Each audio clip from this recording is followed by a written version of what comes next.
নমস্কার, সুভদ্রা রান্নাঘরে আমার সকল দর্শক বন্ধুকে জানাই স্বাগত। আমি শিউলি। এগুলো হচ্ছে মোচাগুলো আমি সিদ্ধ করে রেডি করে নিয়েছি। মোচা দিয়ে আমি আজকে কি বানাবো তোমাদের সাথে সেটা শেয়ার করব। যার জন্য মোচাটা সিদ্ধ করে রেডি করেছি। এবার আর তার সাথে দেখো ছোলার ডালগুলো আমি ভিজিয়ে রেখেছি। ভিজিয়ে খুব বড় বড় হয়ে গেছে। এটা একটু আমি ব্লেন্ড করে নিয়ে আসছি। আমার ছোলার ডালটা ব্লেন্ড করা হয়ে গেছে। আমি এখানে 2 চামচ দিয়ে দিলাম, এই 3 চামচ দিলাম। আর যদি লাগে তখন আবার দেব। আর ওর সাথে কি কি দিচ্ছি দেখো, ওর সাথে দিচ্ছি কাঁচা লঙ্কা আদার পেস্ট, আর দিচ্ছি হলুদ গুঁড়ো, কাশ্মীরি রেড চিলি পাউডার, ধনের গুঁড়ো, গরম মশলা গুঁড়ো, হোমমেড গরম মশলা গুঁড়ো, আর এটা হচ্ছে জিরের গুঁড়ো। এগুলো আমি দিয়ে দিলাম একসাথে। এগুলো আমি সুন্দর করে এগুলোকে মেখে নেব। আর দিচ্ছি তোমার স্বাদ মতো লবণ, আর একটু স্বাদ মতো চিনি দিচ্ছি, কয়েক দানা চিনি দিয়ে দিলাম। ব্যাস, এবার এগুলোকে আমি হাত দিয়ে সুন্দর করে চটকে চটকে মেখে রেডি করে রেখে দেবো কিছুক্ষণ। আমার কোফতার ব্যাটারটা একদম রেডি হয়ে গেছে, রেডি করে নিয়েছি। দেখো, এবারে আমি এগুলোকে ভেজে নেব। আমি কড়া বসিয়ে দিয়েছি, কড়াতে তেল দিয়ে দিয়েছি, তেল গরমও হয়ে গেছে। এবার আমি কোফতাগুলো ভেজে নেব। একটা একটা করে আমি ছেড়ে দিচ্ছি। তোমরা এইভাবে একবার বানাবে, বানিয়ে খাবে নিরামিষ দিনে, খুব ভালো লাগবে। আর এই বর্ষা পড়ে গেছে, প্রায় বৃষ্টি হচ্ছে, বর্ষা, ঘরে কিছু সবজি না থাকলে শুধু বানানো যাবে। আমি শুধু করছি কোফতা কারি, আর তোমরা চাইলে এর সাথে আলু দিয়েও বানানো যায়। বাড়িতে যদি লোক সংখ্যা বেশি থাকে তাহলে তোমরা আলুও দিতে পারো। আমার বাড়িতে একদমই কেউ নেই, 3টে প্রাণী।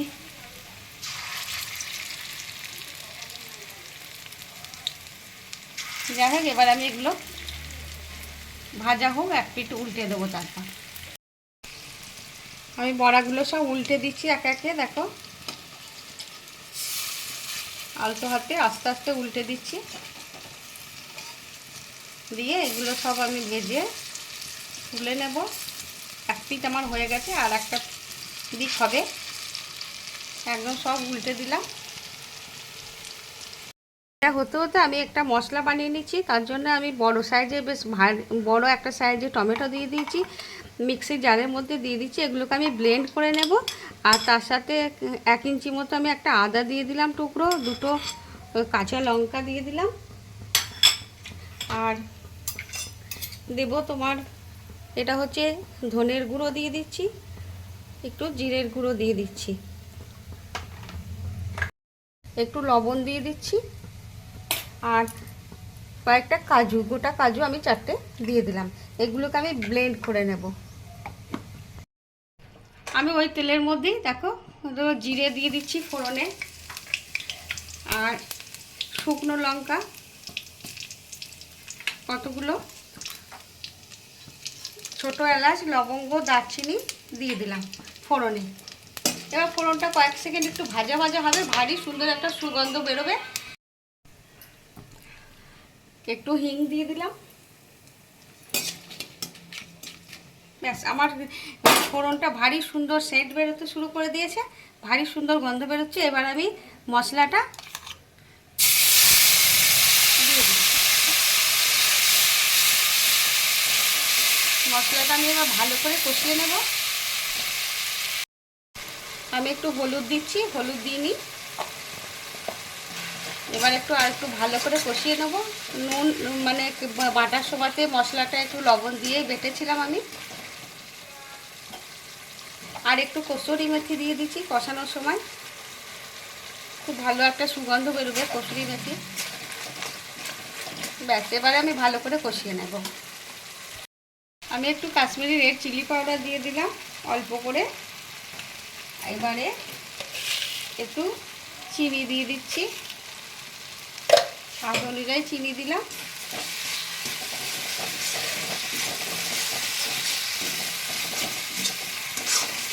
দেখো, আমার মশলাটা প্রায় কষানো হয়ে গেছে।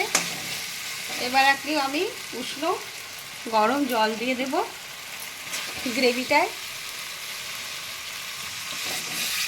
আরে কি হয়েছে বলো তো, তোমাদের সাথে একটু শেয়ার করি। আরে মশলাটা মাখতে বসিয়েছি মিক্সিতে, তো মিক্সিটা ফট করে বন্ধ হয়ে গেল, কিছু একটা হয়েছে দিয়ে মানে মশলাটা টমেটোগুলো খুব একটা ভালো করে মানে একটা মিহি পেস্ট যেটা, তো সেটা হয়নি। কী আর করা যাবে, এটাই হওয়ার ছিল, সেটাই হলো। কালকে আবার দেখো আমার আবার নতুন মিক্সি একটা আনতে হবে। ঠিক আছে, ঝোলটা ফুটুক, তারপরে আমি এগুলো কোপ্তাগুলো দিয়ে দেবো। আমি মশলাটা বাটার সময় একটু দিয়েছিলাম লবণ, আর একটু সামান্য জাস্ট লবণ দিচ্ছি, বেশি দেবো না। এবারে আমি কিন্তু কোপ্তাগুলো দিয়ে দিচ্ছি, গ্রেভিটা ফুটে উঠেছে।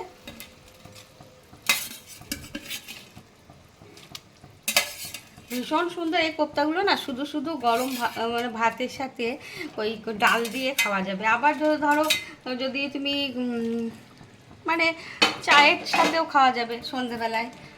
এগুলো তো তারপরে তোমার চপও করা যায়। যাই হোক, এবার এগুলো একটু ফুটে যাবে, তারপর আমি এটাকে নামিয়ে দেব। আমিও ওপর থেকে দুটো কাঁচা লঙ্কা ছড়িয়ে দিলাম, আর তোমার একটু আমি ওপর থেকে একটু ফ্রেশ ক্রিম দিয়ে দিচ্ছি। ব্যাস, এবার আমি নামিয়ে দিচ্ছি। ঘি দেবো তো, একটু ঘি দিয়ে দিচ্ছি, হ্যাঁ, কারণ অল্প করে দিচ্ছি, আমাদের তো ঘি খাওয়া একটু অসুবিধা আছে। আবার এদিকে না দিলেও ভালো লাগবে না, ঘিটা দিলে ভীষণই ভালো লাগবে। যাই হোক, এবার আমি কিন্তু গ্যাসটা অফ করে দিচ্ছি। আমার রেডি হয়ে গেছে, দেখো আমি সার্ভ করে দিয়েছি। এবার ওপর থেকে আর একটু ফ্রেশ ক্রিম দিয়ে দিচ্ছি। ব্যাস হয়ে গেল। এবার তোমরা এইভাবে বানাবে, বানিয়ে খাবে, খেয়ে আমাকে কমেন্ট করে জানাবে তোমাদের এই মোচার কোপ্তা কারি রেসিপি কেমন লেগেছে। অসম্ভব সুন্দর হয়। নিরামিষের দিনে একবার অন্তত তোমরা বানাবে, বানিয়ে খাবে, খেয়ে আমাকে কমেন্ট করে জানাবে। দেখেছো অসম্ভব নরম, তুলতুল করছে, একদম কেটে যাচ্ছে, ভেঙে যাচ্ছে তুলতে গেলে, এতটাই নরম হয়েছে। এই যে দেখেছো। যাই হোক, তোমরা এইভাবে একবার বানাবে, বানিয়ে যেন খাবে আর আমাকে জানাবে। আর তোমরা সবাই ভালো থাকবে, সুস্থ থাকবে। তোমাদেরকে সকলকে জানাই অসংখ্য অসংখ্য ধন্যবাদ, অনেক অনেক ভালোবাসা এবং নমস্কার আমার সাথে এবং আমার পাশে থাকার জন্য।